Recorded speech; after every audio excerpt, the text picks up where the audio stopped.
Mon domaine de recherche est celui des systèmes d'exploitation. Les systèmes d'exploitation, comme Linux ou Windows, consistent en une couche logicielle facilitant l'utilisation du matériel en fournissant des abstractions de plus haut niveau, pour l'utilisateur ou pour le développeur d'applications. Une des tâches importantes d'un système est de gérer efficacement les ressources d'un ordinateur hébergeant ses applications. Et il y a une course perpétuelle à plus de puissance, de nouvelles applications, comme par exemple dans le domaine de l'intelligence artificielle ou du big data, et cette puissance est fournie par le matériel pour répondre à cette demande. Les systèmes d'exploitation doivent naturellement suivre cette évolution.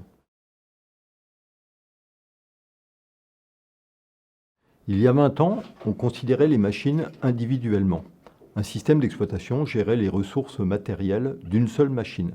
Avec le développement de l'Internet et l'essor du World Wide Web, on a vu apparaître des géants du web, tels que Google ou Facebook, et un tas de sites de commerce électronique nécessitant des serveurs très puissants. Cette puissance de calcul est également devenue nécessaire pour exécuter des simulations numériques de grande taille. La grande révolution a été de ne plus construire de gros ordinateurs, mais de fournir une grande puissance de calcul en agglomérant un ensemble d'ordinateurs interconnectés par un réseau. C'était la naissance des data centers, des entrepôts d'ordinateurs fournissant une grande puissance de calcul.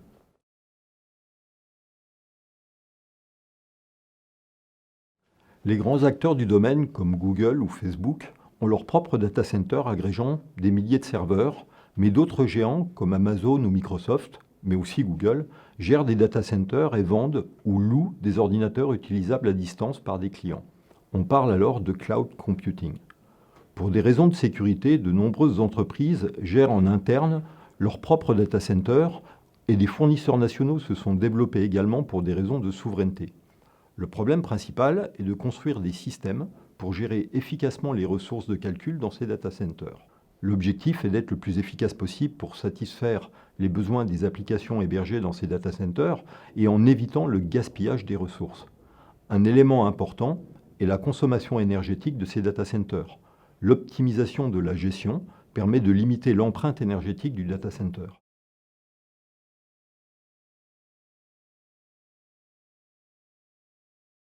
La plupart des applications hébergées dans ces data centers, par exemple des applications web de e-commerce, ont une charge de travail variable.